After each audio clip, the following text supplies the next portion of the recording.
In the Club Random podcast, the host Bill Maher and guest Lars Ulrich discuss various topics related to their personal lives and show business.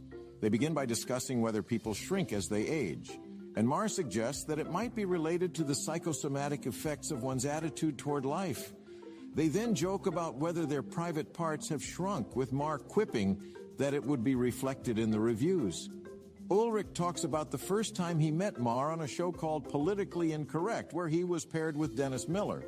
He shares his initial shock at Miller's loud and assertive persona, which he had never witnessed in the music industry. Ulrich also reflects on the importance of having an authentic persona, which is something that resonates with young people who are intuitive about who's fake and who's not. Maher agrees, noting that he morphs into an exaggerated version of himself on stage, which is necessary to beat something in an unanimated way. Maher then praises Ulrich for his role in the Napster controversy, citing it as an example of a rare trait in show business, having the balls to get booed by saying something true. It reinforces the idea that having an authentic persona is essential to gaining the respect of one's peers and fans, even if it means risking public criticism. Lars Ulrich and Bill Maher discuss the lifestyle of being on tour. Lars mentions that they invest in their health, sanity, and longevity by staying in one place and doing shows in nearby cities to shorten travel time. By doing this, they can also be on the road for many more years. They also travel at night to avoid air traffic and get to the next city faster. Lars defends the added cost of staying in one place by highlighting the benefits it provides. Bill jokes that he is a creature of comfort and finds it difficult to be away from home and without his food and specific TV channels. Lars mentions that they have invested in a chef as well as 2 people who will help stretch them and put them back together after concerts. He compares touring to being on a sports team and says that Mick Jagger, in particular, has a truck with a portable gym in it and warms up for 30-45 minutes before going on stage. Ulrich says that they, Metallica, have also invested in similar things, such as a truck with a gym and a chef. However, he makes the point that the disrespect comes when one is not courteous to others on tour, such as support acts. Ulrich recounts a story about how they were told not to make eye contact or talk to Mick Jagger's personal assistant when Jagger walked through. Later, Metallica was allowed to take a photo with the Rolling Stones, but that was the extent of their interaction. Ulrich emphasizes the importance of professional courtesy and treating one's tourmates with respect, regardless of seniority. Bill and Lars discussed the disappointing behavior of some famous musicians towards their fans. Bill shared a story of a big rock star who cut off a fan who approached him during a lunch with his wife. Lars commented that he didn't understand why someone would refuse to make eye contact with others backstage, particularly if it doesn't involve speaking to them. He thought it was ironic for famous musicians to avoid people's gaze when they themselves are performing on stage in front of large crowds. They also talked about the age of some musicians and how they continue to tour, such as Paul McCartney and Neil Young. Lars found it inspiring that all generations can enjoy music and appreciate the ability of older artists to create something that connects with younger fans. Moreover, he emphasized that music and comedy are not limited to a specific generation and can resonate with people across different ages. Gen Zers, like Maher's guest co-host, tend to idolize people their own age, whereas Maher looked up to older people like James Bond and Johnny Carson when he was young. Maher admired their ability to get a girl and order a steak and a martini and do good adult stuff. Similarly, Ulrich credits Kiss for being a source of inspiration as a young musician. However, now that they are older, they relate more to people their own age, like their peers in the music industry. Ulrich also discusses the importance of taking risks and trying new things, especially as one gets older. He cites the example of Metallica's controversial decision to cut their hair in the 1990s, which alienated some fans but also attracted new ones. Maher agrees, saying that you have to be willing to look like an idiot sometimes. Bill Maher and Lars Ulrich also discuss the concept of selling out in music. Maher argues that performers should not be bullied by their audience and should not let them dictate their creative process. Ulrich agrees with this sentiment, but acknowledges that performers need to take the punches that come their way, especially in creative spaces. They discussed the idea of selling out, which was more prevalent in earlier times when rock and roll was the culture. Ulrich mentions how they prided themselves on never letting the audience know they got to them when they received negative reviews or feedback. Maher mentions how comedians also faced a similar culture where becoming too mainstream was equivalent to selling out. They discuss how Bob Dylan famously got booed on stage for playing electric guitar instead of his usual folk sound, which was embraced by the audience. Maher and Ulrich both argue that it shouldn't matter what instrument a performer uses or what style they adopt as long as they produce good music. Bill Maher and Lars Ulrich discuss the popularization of certain songs and how they can become less cool over time, using Led Zeppelin's Stairway to Heaven as an example.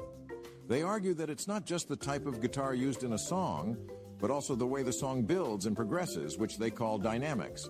They also note that the feedback from fans is now almost instantaneous due to social media, with Lars explaining how he'll occasionally scroll through comments on a new release, but warns against getting too caught up in negative criticism. Bill admits to being sensitive to criticism and not watching his own show to avoid negative feedback. They agree that being in the public eye can be tough, with Lars recounting how his band Metallica were once on the edge and hovering outside of the mainstream, trying to explain themselves to the mainstream rock audience. Lars Ulrich talks about how Metallica dealt with criticism in the past. He says that back in the day when people criticized them, the best response was to ignore it and keep charging. This way, the remarks bounced off them and wound up the critics even more. However, engaging with them would lead to a confrontation and being caught up in the whole thing. While Ulrich agrees that Metallica's music may be a little too hard for some people, he believes that their integrity and reputation have never been assailed, unlike some bands that are thought of as soft or become the subject of a joke over time. Examples of such bands include Pearl Jam or U2 that have done some goofy things in the past. The podcast host, Bill Maher, agrees that Metallica has never been anything close to a joke, unlike Nickelback, for instance, which is widely considered a joke in the music industry. Maher praises Metallica for maintaining their credibility over the years and avoiding any controversy that may have affected their reputation. Ulrich mentions that Metallica has always talked about the need to change and morph around the musical landscape, which includes collaborating with artists like Marianne Faithfull and the San Francisco Symphony. He acknowledges that not everyone will appreciate their artistic choices, but he believes that losing some fans is okay because they will gain people who belong with them.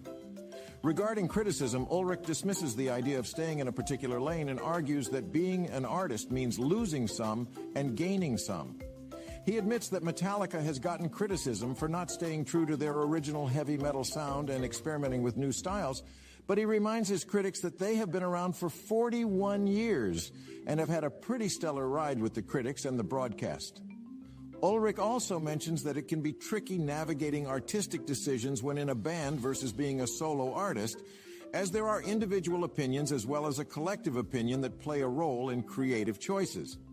He acknowledges that he and Metallica have lost some audience because they will not bend their beliefs or opinions to please everyone, which includes criticism from both the left and the right, but he prioritizes staying true to the moment and the beliefs of that time. Lars Ulrich explains the difficulties that come with making a band function for a long time. They explore how it is challenging for bands to work and stay together because of issues that arise between band members, such as not getting along or wives not getting along.